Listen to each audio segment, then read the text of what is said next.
Chairman Verhofstadt. Mr. President. I will start today where I ended, in fact, yesterday. The latest report of the European Commission was a disaster on the border between Greece and Turkey. 4 of the 5 hotspots are not there. There is no fingerprinting control, there is no registration in an appropriate way. That's not my findings, findings of the European Commission. And that brings me then to the official topic of the summit, the request of the United Kingdom to renegotiate its position. So let me be very clear, Mr. Chairman, Mr. President. I think it would be a huge mistake if Britain would leave the European Union, and not so much economically. Mr. Kamal, I think most of all geopolitically. I think Britain without Europe, okay, it's a dwarf, let's be honest. We Belgians, we know that we are dwarfs, but maybe they're going to know it also. And on the other hand, Europe without Great Britain, doesn't count, is not a counterweight against China, against Russia, against the United States, against America. It's in fact Putin, Mr. Kamal, who wins in this game in the end, because Putin likes a divided Europe. Mr. Farage and Mr. Putin, that are those who want a divided Europe. Well, I have to tell you, not only it's in contradiction with Article 352 of the treaty, but I think maybe it's better to have another option. Instead of really destroying in one page our project of political integration, why it's not better than to give a new opt-out to Britain?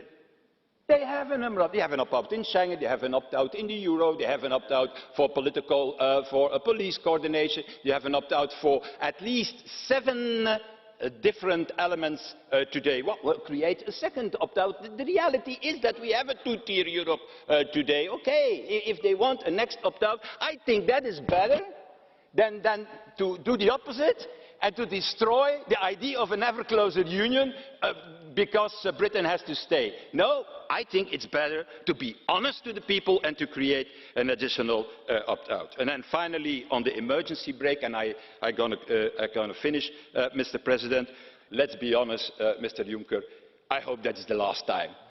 Mr. Verhofstadt, you said that Greece isn't protecting its borders properly, but the Commission said that indeed there is a lapsus here.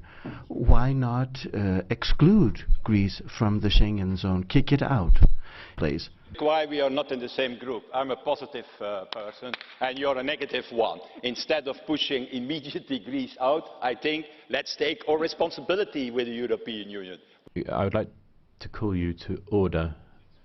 I think Mr. Farage needs to bring his troops into line. Mr. Farage now. Yes, thank you. I think they're slightly over-enthusiastic. Well, it wasn't supposed to be like this, was it? Because Mr. Cameron's renegotiation began with really big intentions. Treaty change. He was going to question blue cards going up already. This is going to be fun. He was going to control the free movement of people. He was going to achieve a fundamental change, not just in Britain's relationship with the European Union, but reform the EU itself. And what we got was a letter from Mr. Tusk, in which there's no treaty change, no powers returned to the United Kingdom, and no control over our borders at all. In fact, it was hardly worth the wait. It's really rather pathetic. But there is, of course, one more chance for the Prime Minister, because he goes to the European Summit in a couple of weeks' time, and like Oliver Twist, he will parade in front of the other leaders and say, please, can we have some more concessions? I find it rather humiliating that a British Prime Minister has to do this, but I'm certain of one thing: he won't get another thing. Because just look at the substance of this. We have an emergency brake on migrant benefits. Wow! It was supposed to be a total ban on migrant benefits for up to 4 years. So it is hardly an emergency brake, it's more of a handbrake turn. And the Prime Minister is saying we've got a red card. Isn't that wonderful? Well, what that means is, if a majority of parliaments in the European Union can say to Mr. Juncker they don't want one of his directives, is that a cause for celebration? I mean, if 15 parliaments couldn't stop a piece of law, we'd be living in a communist dictatorship. And what I've gone through here are the good bits. But the most bizarre thing is Mr. Cameron said, with this deal, he would now vote for Britain to join the European Union. So let's have a little think about that. If the question in June was should we join the European Union, we'd have to tell the British people you must surrender the control and sovereignty of your parliament and have 75% of your laws made somewhere else. Your Supreme Court will not be supreme. You will be overruled by a court in Luxembourg made up of people who aren't even judges. You will have to give up your fishing grounds, including, in some places, 200 miles of the North Sea, and you must cut your links with the Commonwealth and the wider world because you're no longer fit to negotiate your own global trade deals. Oh, and by the way, for all of this, you'll be paying £55 million a day as a membership fee. Would the British people vote for that? Not a snowball's chance in Hades. And all we have to do is recognise that whilst the politicians and the big banks and the big businesses will in this referendum defend their own vested self-interests, it's people power that will win this referendum, and after we've won this referendum, I hope in many other countries in Europe too. Yeah.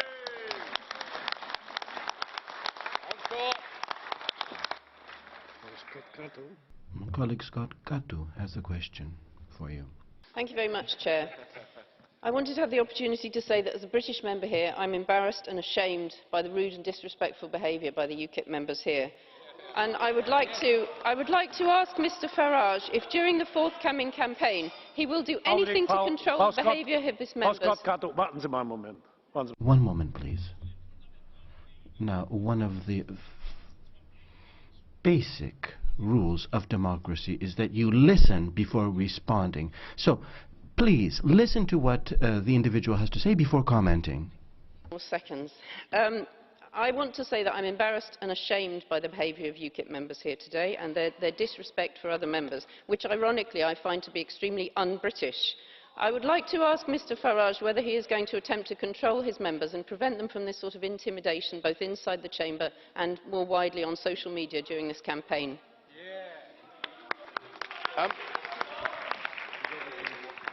I don't know whether you have a television in your house or not, but if you do, you might have watched Prime Minister's Questions, and you might have seen that actually in elected assemblies all over the world there is vigorous, lively debate, and there's sometimes even humour too. How about that?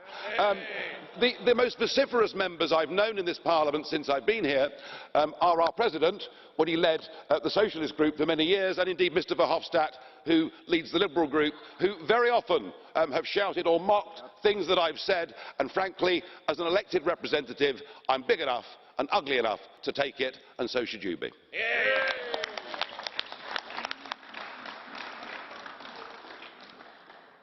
As the most internationalist and outward-facing party, the Lib Dems are committed to keeping Britain a full member of the EU. Thank you very much. Well, your intervention has yielded 5 demands for blue cards. I'm going to admit one, and that's Bill Etheridge. Are you prepared to answer it? No, I think we've had enough blue cards already today. Thank you. Thank you very much. For 1 minute, Janice Atkinson. Well, it's Cam, Sham and Labour will keep the white flag flying, along with the Greens and the remaining Lib Dem. The British public knows that this was a Chamberlain moment, and so do the British newspapers. Let me read to you what the British media are saying. The Sun, who do you think you're kidding, Mr Cameron? The Daily Mail, footling, pedantic and almost ineffective. The Express, a joke. The Mirror, sophistry and spin. Voters are very well informed and they read newspapers. The media matters. There's nothing on agriculture, fishing, trade and environmental policies. Now it's very clear, there is no change. No treaty change, no repatriation of British sovereignty. Britain will keep paying the billions into the EU. And crucially, our borders will remain open to migrants and terrorists. The truth is, Cameron got pretty much what he asked for. Absolutely nothing. It means nothing, and this is what the British people will do, and go for Brexit.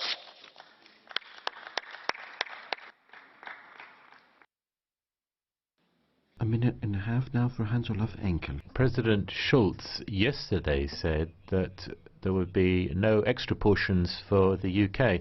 Well, let's not deceive ourselves, ladies and gentlemen, because if the UK were to leave the EU, the EU would surely but certainly demise. And I think, Mr. Royal and Mr. Weber, I need to say to you, gentlemen, just bear in mind who is the second biggest net contributor to the budget.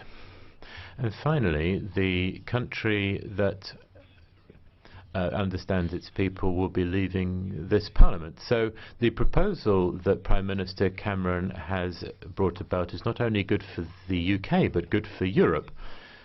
Subsidiarity is always better than centralism. And taking responsibility for yourself is always better than taking responsibility for the bank and other debts of everybody else. I think, unfortunately, Mr. Verhofstadt isn't here because in his modest way, he said he was a very positive person, and having characterized one of my people as negative, I would say to him, we need an opt-out from people and policies of the kind of Mr. Verhofstadt. Herr Kamal. Mr. Kamal. I have a question for you. Mr. Coburn has asked to put a question to you. But just a second, Mr. Coburn did hold up his blue card before you'd even started speaking. So I'm just wondering, just a second, how can you put a question on a speech that hasn't yet been held? We will no doubt find out. Dankeschön, mein Präsident. Mr. Kamal, thank you for taking my question. You're always a good sport.